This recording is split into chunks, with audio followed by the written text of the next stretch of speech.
12 de agosto, 30 antes de Cristo.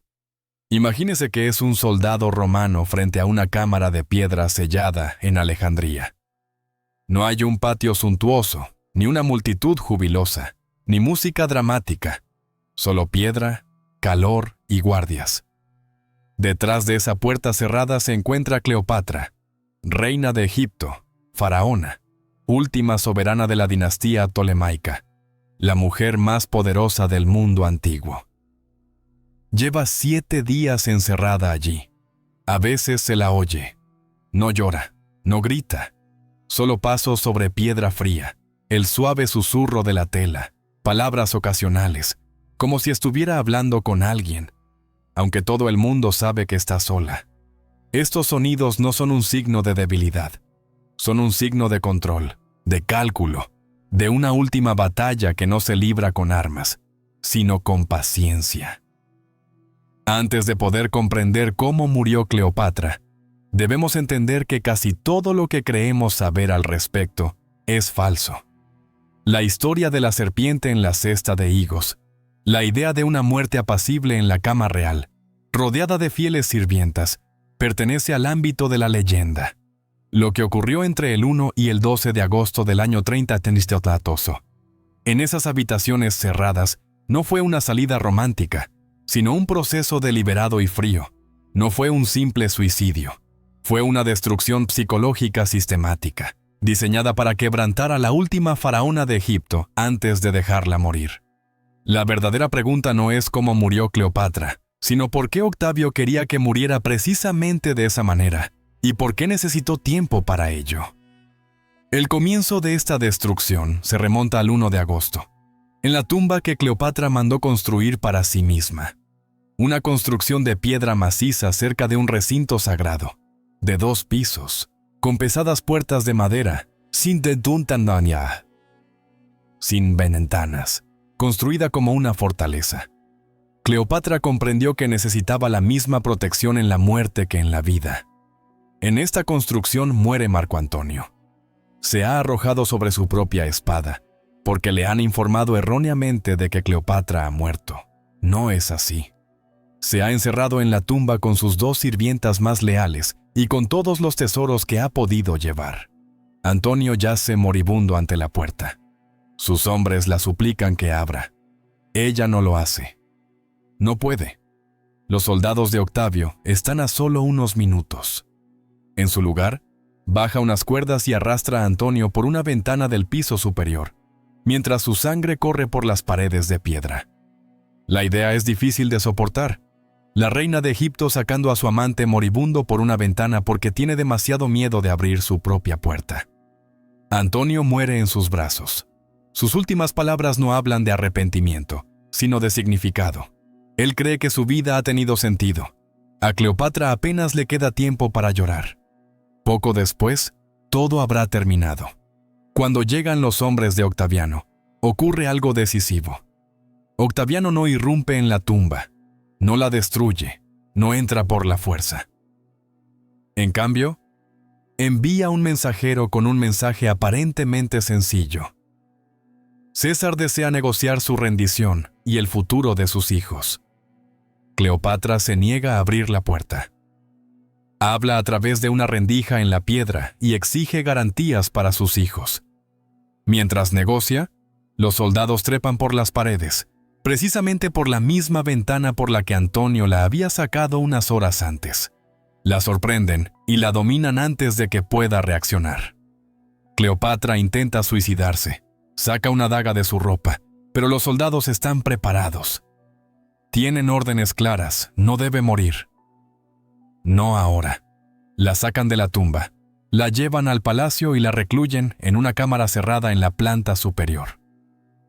Es el 1 de agosto. El día en que comienza la verdadera destrucción. Lo que Octaviano quiere es más complejo que la mera venganza. Ha conquistado Egipto, el reino más rico del mundo antiguo. Pero en Roma le espera un problema. Ha librado una guerra civil. Romanos contra romanos. Para asegurar su poder, debe reinterpretar esta violencia. Debe convertir un conflicto interno en una guerra justa contra una amenaza externa. Cleopatra debe encarnar esa amenaza, no como una política inteligente, sino como una seductora extranjera, como símbolo de la depravación oriental. Para ello, la necesita viva. La necesita para su marcha triunfal en Roma, donde tradicionalmente se exhibe, se humilla y luego se mata a los reyes y reinas derrotados. Cleopatra conoce este ritual. Hace años estuvo en Roma y vio cómo un gobernante derrotado era conducido por las calles y luego ejecutado. Sabe exactamente lo que Octavio tiene pensado hacer con ella, y sabe que preferiría morir antes que seguir ese camino. Aquí es donde surge el conflicto que marca estos 10 días. Octavio necesita a Cleopatra viva. Cleopatra está decidida a morir. Dos voluntades irreconciliables se enfrentan. Por eso, el tiempo se convierte en un arma. La cámara en la que la retienen está cuidadosamente elegida. Una habitación de piedra, una puerta, una pequeña ventana, guardias las 24 horas del día. Se retira todo lo que podría ser peligroso. No hay cuchillos, ni cuerdas, ni objetos punzantes. Su ropa e incluso su cabello son registrados regularmente. Pero la estrategia de Octavio va más allá. No solo quiere impedir que se suicide, quiere destruir su deseo de morir. Cleopatra quiere la muerte porque significa dignidad, porque significa control, porque le niega el triunfo a Octavio. Por lo tanto, Octavio debe darle una razón para querer vivir. Encuentra esa razón en sus hijos. Cleopatra tiene 4. Su hijo mayor, Cesarión, y 3 hijos menores fruto de su relación con Antonio. Los separan inmediatamente de ella, los llevan a diferentes lugares del palacio, los vigilan, los mantienen inaccesibles. El 2 de agosto, Octavio le hace saber que sus hijos están bien cuidados, pero que su futuro depende completamente de su cooperación. Cesarión, en particular, se encuentra en una situación extremadamente peligrosa. Cleopatra lo entiende de inmediato. Caesarión es el hijo de Julio César. Por lo tanto, es un posible rival para Octavio, cuyo poder se basa en su papel como heredero de César. Si Cleopatra muere, su hijo también muere. Si vive y coopera, tal vez haya esperanza. En esos días, Cleopatra vive en una tensión imposible. Su dignidad exige la muerte. Su maternidad exige la vida. Y es precisamente en esta contradicción donde Octaviano la mantiene cautiva. Mientras la vigilan, la controlan y la aíslan, mientras le muestran en detalle el triunfo en Roma, le transmiten una y otra vez el mismo mensaje. Tus hijos solo vivirán mientras tú vivas. Y así se sienta en esa cámara de piedra, entre paredes de piedra y silencio, sabiendo que cualquier decisión es errónea. No se trata de un drama apasionado, es la fría lógica del poder. Y esto solo es el principio. La segunda fase de esta destrucción comienza de forma silenciosa, casi imperceptible, el 3 de agosto, pero precisamente ahí radica su crueldad. Octavio ya no necesita recurrir a la violencia. Las puertas permanecen cerradas, los guardias están en sus puestos y todo lo que ocurre a partir de ahora tiene un único objetivo: que Cleopatra comprenda que su destino ya está decidido y que ella ya no puede influir en él. Ese día, unos hombres entran en su habitación. No son soldados, sino arquitectos y funcionarios. Llevan tablillas de cera, cuerdas con marcas, herramientas para medir. No la ven como una reina, ni siquiera como una prisionera, sino como un objeto. Miden su altura, calculan su peso, anotan la anchura de sus hombros, la longitud de sus brazos. Cuando Cleopatra pregunta qué significa eso, uno de ellos responde con sobriedad que están preparando todo para el triunfo de César. La construcción debe encajar con exactitud. En ese momento, lo inevitable se hace tangible. No como una amenaza, sino como un plan de construcción. Estos hombres no vienen una sola vez, sino una y otra vez. El 4 de agosto, el 5, el 6. Cada día nuevas medidas, nuevas preguntas. ¿Qué ropa lleva? ¿Qué insignias reconocerían inmediatamente los romanos? si son necesarias las cadenas o si basta con una guardia. Hablan de ello delante de ella, como si no estuviera presente. Para Cleopatra, esto es peor que los gritos o los golpes. Es la transformación en una pieza de exposición, mucho antes de que tenga lugar el triunfo propiamente dicho. Octavio la obliga a imaginarse cada día cómo la llevan por las calles de Roma, observada por una multitud que no la ve como una gobernante, sino como un ejemplo aleccionador. Al mismo tiempo, la otra presión sigue presente. Recibe regularmente noticias sobre sus hijos, mensajes breves y controlados. Cesarión ha preguntado por ella. Los niños más pequeños están bien, sin abrazos, sin un reencuentro real, solo palabras. Palabras que deben mantenerla unida a la vida. Los arquitectos hacen que la muerte sea tentadora. Los niños la hacen imposible. Así se crea un estado interior que es casi insoportable. Cleopatra no está simplemente cautiva. Se ve obligada a replantearse cada día la misma decisión, sin poder tomarla. El siguiente paso es el aislamiento. Sus dos fieles sirvientas, Iras y Charmian, están alojadas en otras habitaciones. A veces, Cleopatra oye sus voces a través de las paredes de piedra, un susurro amortiguado, una tos, un breve ruido que confirma que siguen vivas. Pero no le está permitido hablar con ellas. No hay plan común, ni consuelo, ni confirmación de que no está sola en esta lucha interior. El aislamiento no es aquí una cuestión secundaria, forma parte del plan. Sin conversación, incluso la voluntad más fuerte pierde claridad. Los pensamientos dan vueltas, se distorsionan, se vuelven más difíciles de soportar. El 7 de agosto se pone de manifiesto hasta qué punto ha avanzado este desgaste. Cleopatra deja de comer. Le traen la comida cuidadosamente controlada, pero ella no la toca. Se sienta en el suelo de piedra o en la sencilla tumbona, mira a la pared, apenas habla. Los guardias informan de ello inmediatamente. Octavio no reacciona con la fuerza. Sabe que la fuerza genera resistencia. En lugar de eso, hace que le lleven a Cesarión. Es la primera vez en días que ve a su hijo mayor. El encuentro es breve y está estrictamente vigilado. Pero es suficiente. Cesarión le pide que coma, le pide que se mantenga fuerte, le dice que la necesitan. Cuando se lo llevan, esa frase permanece en la habitación. Esa misma noche, Cleopatra vuelve a comer. Octavio ha conseguido lo que quería. Ha encontrado la palanca más fuerte que el orgullo o el miedo. El 8 de agosto, Octaviano aparece en persona. No llega como un conquistador con pompa, sino como un negociador. Los guardias permanecen fuera de la puerta. Habla con calma, con objetividad, casi con cortesía. Le ofrece un trato a Cleopatra.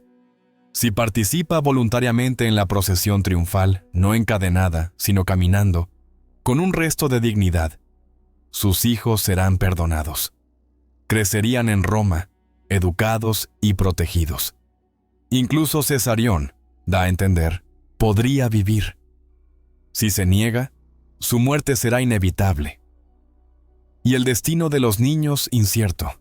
No es una amenaza, solo una descripción sobria de las posibilidades. Cleopatra pide tiempo. 3 días. Octavio se lo concede. Esos 3 días son quizás los más difíciles de su vida. La esperanza y la desconfianza luchan entre sí. Una parte de ella sabe que no se puede confiar en Octavio. Otra parte se aferra a la idea de que su sacrificio, su humillación, al menos podría salvar la vida de sus hijos. Durante este tiempo, habla poco. Reflexiona. Recuerda Roma, triunfos anteriores, los rostros de los reyes derrotados. Se imagina a sí misma en su lugar. E imagina a sus hijos sin ella. El 11 de agosto ocurre algo que lo cambia todo. Las fuentes no son claras, pero una cosa es segura. Cleopatra se da cuenta de que Cesarión morirá, haga lo que haga. Quizás escucha una conversación de los guardias, quizás recibe un mensaje secreto, quizás es pura intuición nacida de la experiencia, pero en ese momento se rompe la última ilusión. El trato es un engaño. La esperanza era una herramienta. Octavio matará a su hijo, viva ella o muera. Consciente de ello, Cleopatra pide un último gesto. Quiere visitar la tumba de Antonio, ofrecerle sacrificios, despedirse antes de emprender el viaje a Roma. Octavio lo permite. La llevan allí bajo fuerte vigilancia. Permanece sola en la tumba durante 1 hora. Reza, llora, toca el lugar donde murió Antonio. Lo que los guardias no ven es un pequeño recipiente escondido en la pared. Cuando la llevan de vuelta a su habitación, parece tranquila. Pide que le traigan comida. Desea higos frescos del mercado. La cesta es cuidadosamente revisada. No se encuentra nada sospechoso. Solo fruta. Los guardias la dejan pasar. Nadie sabe con certeza qué ocurre exactamente esa noche. Lo único seguro es que, en la mañana del 12 de agosto, todo ha terminado. Se abre la puerta. Cleopatra yace muerta en un lecho dorado, vestida como una reina. Iras ya está muerta a sus pies. Charmian muere mientras intenta arreglar la diadema de Cleopatra. A la pregunta de un guardia responde con sus últimas fuerzas que todo está bien. Luego ella también muere. Cleopatra tiene 39 años. Esta muerte no es un acto de desesperación, es una decisión. Octavio ha intentado quebrarla, obligarla a participar en su propia humillación. Le ha quitado todo, excepto un último control. Ella aprovecha ese control. Muere antes de que él pueda exhibirla. Pero incluso en eso se manifiesta la crueldad del poder. Más tarde, Octavio manda a hacer una figura de ella, una réplica que se lleva en procesión triunfal por Roma. La verdadera Cleopatra no está, pero la imagen basta. La historia se escribe como él la necesita. Y Cesarión, por quien en ella había puesto sus esperanzas, es asesinado pocas semanas después. El sacrificio de Cleopatra no salva nada, salvo la forma de su muerte. Pero precisamente ahí reside su última y amarga libertad. Lo que ocurre tras la muerte de Cleopatra demuestra con brutal claridad que, aunque su último acto fue significativo a nivel personal, apenas supuso ningún cambio a nivel político. Octavio no pierde el tiempo. El cuerpo de la reina es examinado, no por compasión, sino por desconfianza. Quiere asegurarse de que realmente está muerta. Solo entonces comienza a dar forma a la narrativa que perdurará durante los siglos siguientes. Cleopatra, según se dirá, fue una reina egótica, seductora, peligrosa, extraña. Su muerte no se presenta como el resultado de un desgaste sistemático, sino como una salida dramática, casi poética. Los detalles se simplifican, se suavizan, se cargan de simbolismo. Es más fácil contar la historia de una serpiente que una historia de aislamiento, amenazas y presión psicológica. Octavio se enfrenta ahora a un problema que no había previsto. La marcha triunfal en Roma es un elemento central de su futuro político. Debe demostrar que el Oriente ha sido derrotado, que se ha restablecido el orden y que el peligro ha sido eliminado. Pero falta la figura más importante. La solución es significativa para la lógica del poder romano. Si la verdadera Cleopatra no está disponible, basta con un sustituto, una estatua, una imagen, una representación que muestra exactamente lo que se quiere ver. En la marcha triunfal, una gran figura de Cleopatra es llevada por las calles de Roma, con una serpiente como atributo. El público ve lo que debe ver. La reina derrotada, reducida a una imagen. La ausencia de la persona real ya no importa. La narración es más fuerte que la realidad. Para la población romana, esta imagen funciona a la perfección. La guerra civil se reinterpreta retrospectivamente. No fue una lucha entre romanos, sino una guerra necesaria contra una reina extranjera que amenazaba a Roma. Octavio no aparece como vencedor de sus rivales políticos, sino como salvador del orden. Cleopatra se convierte en un símbolo, ya no en un ser humano. Eso era precisamente lo que Octaviano necesitaba. Eso era precisamente lo que quería conseguir con esos 10 días. Mientras tanto, se cumple el mayor temor de Cleopatra. Cesarión, su hijo mayor, Es perseguido. Intenta huir, lejos de Alejandría, tal vez hacia el este, tal vez con la esperanza de encontrar refugio en algún lugar. Pero la orden de Octaviano es clara. El niño es demasiado peligroso, solo por su ascendencia. Pocas semanas después de la muerte de su madre, es interceptado y asesinado. Su final es silencioso, sin gran revuelo, en algún lugar alejado del gran escenario. El hijo de Julio César, la última esperanza de un futuro diferente, desaparece de la historia, casi de forma casual. Los hijos menores de Cleopatra sobreviven. Son llevados a Roma, no como personas libres, sino como rehenes políticos. Crecieron en la casa de la familia de Octaviano, bien cuidados y bien vigilados. Se les permitió vivir, pero no gobernar. Se les permitió existir, pero no recordar. Egipto se convirtió en una provincia romana. La tradición milenaria de los faraones llegó a su fin definitivo. La muerte de Cleopatra no solo marcó el final de una mujer, sino el final de un mundo. Al echar la vista atrás a esos 10 días, queda claro lo preciso que puede ser el poder. Octaviano no improvisó. Cada paso fue calculado.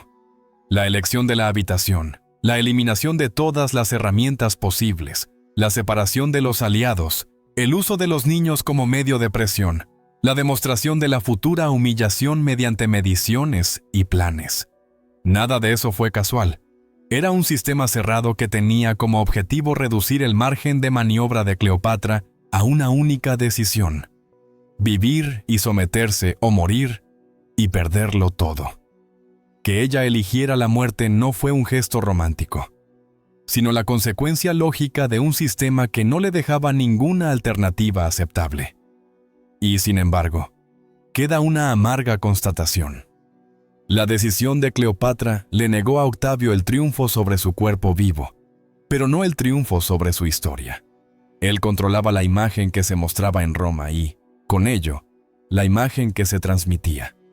La dignidad que conservó en la muerte no pudo impedir que su vida y su fin se convirtieran en una herramienta política. Ella decidió la forma de su muerte, pero no el significado que se le atribuyó. Hoy en día, muchas cosas han desaparecido. El palacio en el que Cleopatra pasó sus últimos días está sumergido bajo el agua, destruido por los terremotos y el paso del tiempo. La tumba en la que murió Antonio ya no se puede localizar con certeza. Lo que queda son textos, fragmentos, relatos contradictorios. Y queda la pregunta que hace que esta historia sea tan impactante. ¿Fue la muerte de Cleopatra una victoria o una derrota? Ella se negó a sufrir la humillación pública. Se sustrajo a la última puesta en escena. En este sentido, conservó su autonomía personal. Al mismo tiempo, su muerte no cambió el destino de sus hijos, ni la conquista de Egipto, ni la propaganda romana. Quizás ahí radique precisamente la verdadera tragedia de esos 10 días. Demuestran que el poder no solo consiste en decidir sobre la vida y la muerte, sino también sobre las historias que se cuentan. Octavio lo entendió. Cleopatra también lo entendió, pero demasiado tarde para cambiarlo. Al final, solo le quedaba una única decisión que nadie podía quitarle. La aprovechó. Todo lo demás escapaba a su influencia. Por lo tanto, esta historia no es un relato sobre el romanticismo o el exotismo. Es una lección sobre cómo actúa sistemáticamente el poder cuando ya no tolera resistencia.